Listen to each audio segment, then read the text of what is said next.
Donc un petit travail et des rappels sur la géométrie et les nombres complexes.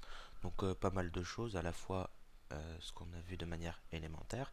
Donc si on a un point M d'affixe Z égale A plus IB, là comme on le voit sur le schéma, on a bien les coordonnées du point M, donc l'abscisse A, B, l'ordonnée.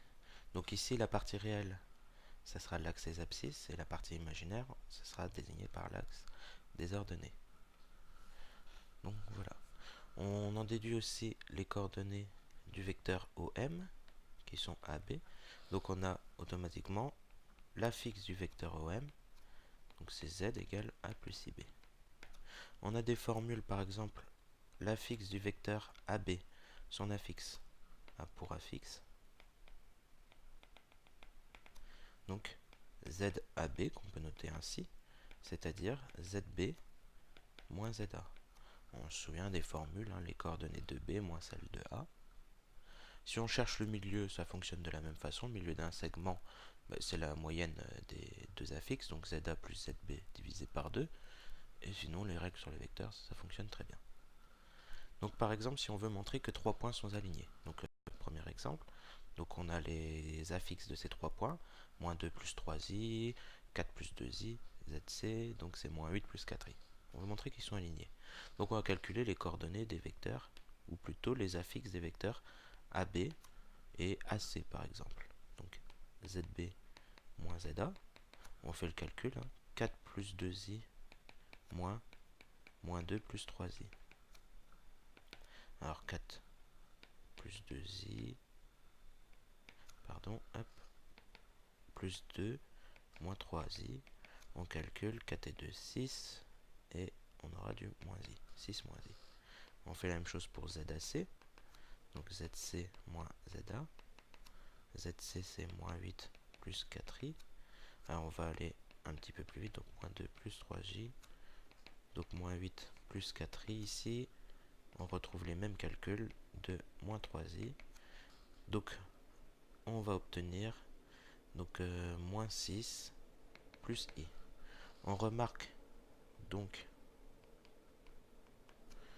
ZAB est opposé à ZAC, donc moins ZAC, ainsi AB c'est tout simplement l'opposé du vecteur AC. Donc les deux vecteurs sont collinéaires, donc les points sont alignés. Donc pour gagner du temps, je vous l'ai dit oralement, mais voilà ce qu'il faudra écrire par la suite. Bon, on peut avoir d'autres types de problèmes aussi, par exemple déterminer des points tels que ça soit sur l'axe des réels. Donc voilà, c'est l'exemple suivant. Donc déterminer l'ensemble des points M d'affixe Z, tel que le point image M' d'affixe Z', qui est défini comme Z facteur de Z bar plus 1, soit sur l'axe des réels. Être sur l'axe des réels, si on regarde bien au-dessus, donc c'est l'axe que j'entoure en rouge, c'est-à-dire qu'il y a seulement le A et le B vaut 0. Le B ici vaut 0. C'est-à-dire que c'est un nombre réel et donc la partie imaginaire est nulle. Donc M'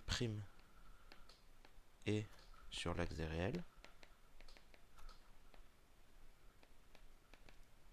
Si et seulement si Z' est un réel. Si c'est un réel, c'est-à-dire que sa partie imaginaire vaut 0. Bon là on a déjà compris le travail qu'il fallait faire. Maintenant il faut savoir comment on va faire pour déterminer la partie imaginaire de Z'. Bon, on se propose de poser Z égale A plus IB ou X plus IY, on va changer un peu, on va écrire X plus IY, la forme algébrique, donc X est un nombre réel, Y un nombre réel, et on va calculer Z'. Donc c'est Z, donc X plus IY, et Z bar, donc X moins IY, plus 1.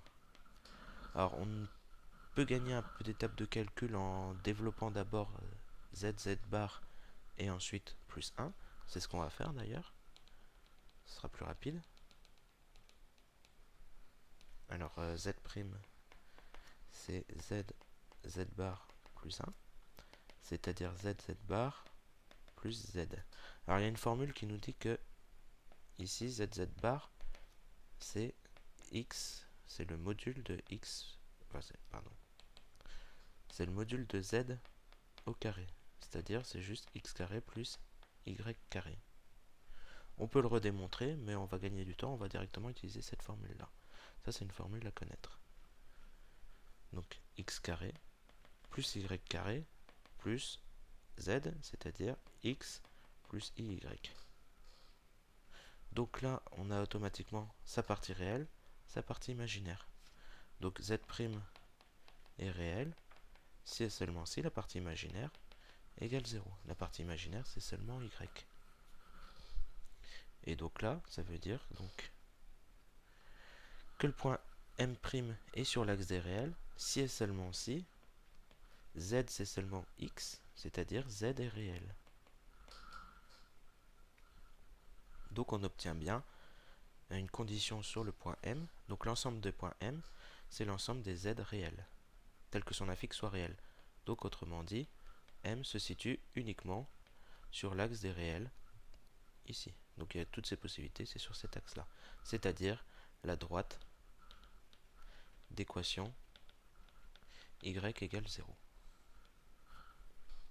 Bon, très bien, imaginons, alors c'est un autre exemple, hein. Autre exemple, z' réel, si et seulement si on est amené à faire des calculs, on arrive à, je sais pas, 2x plus y égale 0. Pourquoi pas, hein. Peut-être que d'autres calculs amèneraient à ça pour un autre exemple. Ça, ce sera assez difficile pour décrire z concrètement. Ça représente quoi le nombre z?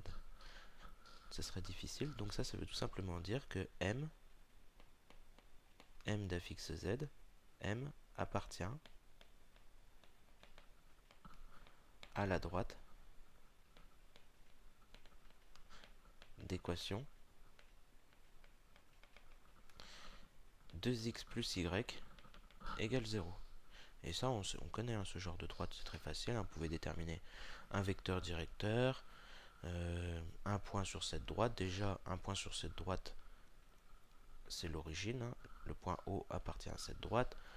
On peut calculer un deuxième point ou déterminer un vecteur directeur, comme vous voulez. Donc, moins BA, donc moins 1, 2, moins 1, 2, hop. Donc ici, on aurait un vecteur directeur, U qui a pour coordonnée moins 1, 2. Donc là, on a le moins 1, ici 2. Et donc notre droite, c'est celle qui passe par haut. Et donc ce serait cette droite-là. Bon, le schéma est pas terrible, hein, mais vous avez compris l'idée. Autre exemple. À quelle condition sur z le nombre z' égale iz plus 2z bar plus 5 est réel? Ben, c'est exactement la même chose qu'avant. Il est réel si et seulement si. Donc z' est réel si et seulement si. Donc la partie imaginaire de z' égale 0. Bon. On va poser z. Donc posons z c'est x plus y avec x réel et y réel, de nombres réels. On calcule hein, z', donc c'est iz, donc i x plus y plus 2z bar, donc plus 2x moins y plus 5. On fait les calculs. Donc ici on a du ix plus i carré y, donc i carré moins y du coup, plus 2x moins 2y plus 5. Maintenant il faut identifier partie réelle, partie imaginaire. Donc partie réelle c'est tout. Donc on a du moins y plus 2x, donc c'est ce nombre-là, plus 5, ok, et plus i, facteur de x moins 2y, ok. Donc z est réel, si et seulement si sa partie imaginaire vaut 0, c'est-à-dire si et seulement si x moins 2y égale 0. Et là on retombe à peu de choses près sur le même type d'exemple qu'avant. Ça va décrire une droite. Donc pour l'ensemble des points M, droite, pour l'ensemble des points M d'affixe Z, si on essaye de faire un lien avec la géométrie. Pareil, on peut chercher un vecteur directeur, un point sur cette droite, et tracer cette droite. Bref, son équation, ça sera x moins 2y égale 0. dans le plan qu'on connaît habituellement.